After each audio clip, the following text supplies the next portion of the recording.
உலகத் தமிழர்களின் உரிமை மீட்பு தளம்.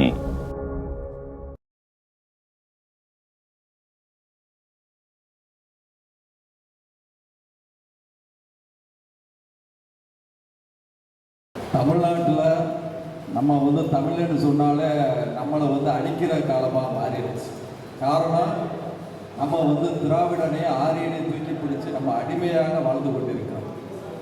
திராவிட அடிமையாக வாழ்ந்து விட்டோம், ஆரிய அடிமையாக வாழ்ந்து விட்டோம், வெள்ளைக்காரனுக்கு அடிமையாக வாழ்ந்து விட்டோம். இனியாவது நம் தமிழ் சமுதாயத்திற்காக உழைக்க வேண்டும் என்பதுதான் இந்த வருங்கால தலைமுறைகளுடைய நோக்கமும். தமிழர்கள் நமக்குள்ளே ஒற்றுமை இல்லாமல் இருந்தோம். ஏண்டா தமிழ் சாதியில் அந்த சாதியை பார்த்தா நம்மளுக்கு கோபம் வரும், அந்த சமுதாயத்தை பார்த்தா கோபம் வரும். ஒரு கோணாறு போஸ்ட்டை போய் எங்கேயாவது ஓட்டினோம்னா பார்க்குறவே அவன் கோணாறு போஸ்ட்டை ஓட்டிட்டாங்க, நாடார் போஸ்ட்டை ஓட்டிட்டாங்க, வெள்ளாளர் போஸ்ட்டை ஓட்டி. இந்த போஸ்ட்டில் கூட நம்ம ஜாதியை பார்த்து ஜாதி வெறியோடு தான் நம்ம செயல்பட்டோம். தமிழ் சமுதாயத்தில் இன்னைக்கு ஒட்டுமொத்த தமிழ் குடிகளும் ஒரே ஜாதிய அடையாளத்தில் இருக்கிறோம். இந்த தமிழ் சமுதாயத்தை நம்ம ஒருங்கிணைக்கிறதுக்கு இன்னைக்கு இருக்கிற ஒவ்வொரு தலைவர்களும் ஒவ்வொரு சமுதாயத்தை சார்ந்தவர்களும் எந்த ஒரு எதிர்பார்ப்பு இல்லாமல், இது ஏதோ நம்ம அரசியலுக்காகவோ நம்ம ஓட்டு வங்கிக்காகவோ நம்ம இதை உருவாக்கலை. இந்த தமிழ் சமுதாயத்தில் அடுத்த தலைமுறைகள் தமிழர்கள் தமிழ்நாட்டை ஆள வேண்டும். இப்போ நம்ம போய் ஆந்திராவில் போய் ஆள முடியாது, பீகாரில் போய் ஆள முடியாது, கேரளாவில் போய் ஆள முடியாது. ஏன் காரணம்னா அங்கே போய் தமிழன்னு ஒரு கட்டமைப்பை உருவாக்குறதே கஷ்டம். என்னுடைய அண்ணன் சொன்னாப்புல நான் கர்நாடகாவில் நான் தமிழ் சங்கத்தை அங்கே வச்சிருக்கிறேன். அது ஒரு பெருமை தான். என்ன காரணம்னா தமிழ்நாட்டில் இருக்கிறவர்கள் எல்லா நாட்டுக்கும் போகலாம், நம்ம எல்லா பேருமே போகலாம் வரலாம். ஆனால் அங்கே நம்ம முதலமைச்சர் ஆக முடியாது, அமைச்சர் ஆக முடியாது. இங்கே நீங்கள் எடுத்துக்கிட்டீங்கன்னா தெலுங்கர்கள் மட்டும்தான் 25 அமைச்சர்கள் இருக்கிறார்கள். ஆனால் அவர்களுடைய கொள்கை என்ன தெரியுமா?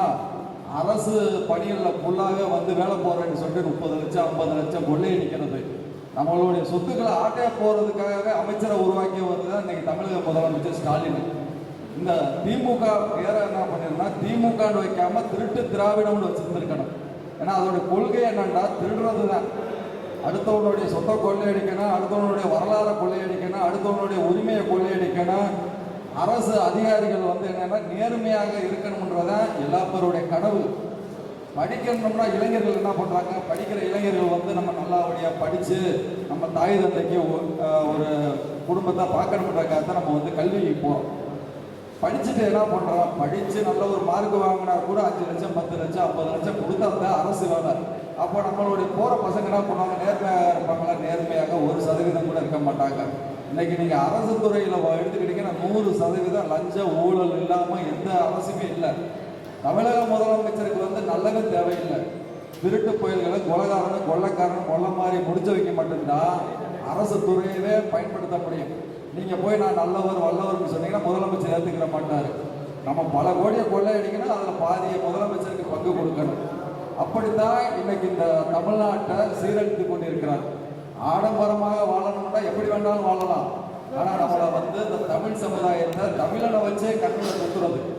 தமிழர்கள் என்ன பண்ணுவாங்கன்னா திராவிடத்துல தான் 90% பேர் அடிமையாக இருப்பார்கள், ஆரியத்துல 90% பேர் அடிமையாக இருப்பார்கள். நம்ம தமிழ் தேசியம் பேசுறேன் என்ன சொல்லுவாங்கன்னா, இவங்களுக்கு வேற வேலை இல்லையா, நம்ம எல்லாம் இந்தியன் திராவிடத்துல பேசுறோம்னா அப்படின்னா ஜாதி இல்லை மதம் இல்லைன்றான். அவங்கிட்ட தான் ஜாதி வெறி அடையாளமா இருக்கு. ஏன்னா அவன் தமிழ் சாதியை மட்டும்தான் அழிக்கணும் தவிர அவனுடைய தெலுங்கா மலையாளமோ வேற எந்த ஜாதி வந்தாலும் அவனை ஊக்கப்படுத்துவாங்க. இங்க இருக்கிற தமிழ் சமுதாயம் ஒற்றுமையாக இருக்கக்கூடாது. இப்ப நம்ம எல்லாம் 10 பேர் ஒன்னாகிறதே அவனுக்கு பிடிக்காது. இன்னைக்கு உளவுத்துறையா எல்லாமே பார்ப்பாங்க. இந்த 10 பேர் இந்த மண்டபத்துக்குள்ள 50 பேர் இருக்கிறோம்னா இந்த 50 பேர் 50 லட்சம் பேருக்கு சமமானவர்கள். ஏன்னா நம்ம நம்மளுடைய அடையாளமா நம்மளுடைய உரிமையா அந்த வாட்ஸ்அப் பேஸ்புக் பதிவுகள் இது போக நம்ம பார்க்குற மக்கள்கிட்ட பூரா கொண்டு போய் சேர்ப்போம். அவர்கள் நேரம் வரலைன்னா கூட இந்த தமிழ் மீது பற்று இருப்பாங்க. ஆனா ஆரியத்தோடைய அடிமையா இருக்கிறவங்க என்ன பண்ணுவாங்க? நாங்கெல்லாம் இந்தியர்கள்வாங்க. திராவிட அடிமையா இருக்கிறவங்களாம் நாங்கள் திராவிடமும் தமிழர் ஒன்றுவாங்க. ஜாதி ஒழிப்பு பேசுறதே முழுக்க முழுக்க தமிழ் சமுதாயத்தை அழிக்கிறதுக்கான. சில பேர் அண்ணன் கூட சொன்னாரு காதல் எதிர்பாராம வருது. ஆனா திராவிடத்தில் இருக்க இந்த கம்யூனிஸ்ட்வாதிகளுக்கு என்னன்னா காதல் அவங்க ஊக்கப்படுத்தினாங்க அவங்க கட்சியை வளர்க்க முடியும். ஏன்னா எதிர்பாராமல் வர்ற காதெல்லாம் அதை அவங்களே பார்த்துக்குருவாங்க. நாடக காதல்னு சொல்லிட்டு அது ஒரு இது பக்கம் இருப்பாங்க. அதை என்ன பண்ணுவாங்கன்னா ஒரு ஜாதி வந்து அதை வச்சு ஜாதி இயக்க வச்சிருக்கிறவங்க அங்கே சண்டை போடுவாங்க. அந்த பொண்ணுடைய தகப்பனாக இருக்கட்டும், அந்த பையனுடைய தகப்பனாக இருக்கட்டும், அவங்க பாதிக்கப்படுறதுனா அந்த பிள்ளை வந்து ஒருத்தரை கூட்டிகிட்டு போகுதுன்னா நல்லா இருந்துட்டா சந்தோஷம். நல்லா இல்லைன்னா அந்த தாய்க்கு தகப்பனுக்கு இந்த பொண்ணு வந்து அங்கே போக முடியாது. கடைசியில் என்ன பண்ணினா அந்த பொண்ணு வந்து தாய் தகப்ப வீட்டுக்கு போக முடியாமல், கணவரோட வீட்டுக்கு போக முடியாமல் ரெண்டாம் கட்டாயி நிறையா பிரச்சனைகள். இன்னைக்கு நீங்கள் சட்ட கோர்ட்டில் போய் பார்த்தீங்கன்னா டைவர்ஸ் கேஸ் அதிகமாக இருக்கிறதுனா இந்த காதல் திருமணம் தான். காதலை நம்ம ஊக்கப்படுத்தவும் கூடாது, அதை ஆதரிக்கவும் கூடாது. அந்த தாய் தகப்பனுக்கு தான் அந்த பத்த பிள்ளைக்கு அவங்க கஷ்டப்பட்டு கல்வியாக இருக்கட்டும், வேலை வாய்ப்பாக இருக்கட்டும், அதை உருவாக்கி அதை படிக்க வைக்கிறதுக்கு எவ்வளோ இது பண்ணுறாங்க. ஆனால் அங்கே இருக்கிற இந்த கோஷ்டிகள் என்ன பண்ணுறாங்கன்னா ஒரு குரூப்பு வந்து காதலுக்கு எதிராக செயல்படுறாங்க, ஒரு குரூப்பு காதலை ஆதரிப்பாங்க. இந்த ரெண்டு பேருமே வந்து ஆபத்தானவர்கள். தமிழ் தேசியத்தை வந்து ஒட்டுமொத்த தமிழ் சமுதாயமும் அரவணைக்கணும். தமிழ்நாட்டில் உள்ள எந்த கூட்டமாக இருந்தாலும் சரி, நான் தாய்நாடு மக்கள் கட்சி சார்பாக களத்தில் நிற்பேன். திராவிடம் மட்டும்தான் நமக்கு எதிரி. ஆரியத்தை வந்து தானாக வந்து நம்ம வீழ்த்திடலாம். எதிரி வந்து என்னன்னா திராவிடம் தான். திராவிடமும் இன்னைக்கு நீங்கள் ரொம்ப ஒரு கொடூரமான அவர்களுடைய செயல்பாடுலாம் பார்த்தீங்கன்னா ரொம்ப நம்மளுக்கே தமிழ்நாட்டில் தான் இருக்கிறோமா இல்லை திராவிட நாடுன்னு சொல்லிட்டு வந்தவர்கள் பூராமே இருக்கிற பூரா என்ன பண்ணுறாங்க, திராவிட நாடு தான். இதை நம்ம ஒழிக்கிறதுக்காக ஒட்டுமொத்த தமிழ் சமுதாயமும் ஒன்று கூடுவோம். தாய்நாடு மக்கள் கட்சி சார்பாக வாய்ப்பு அளித்ததுக்கு நன்றி, வணக்கம்.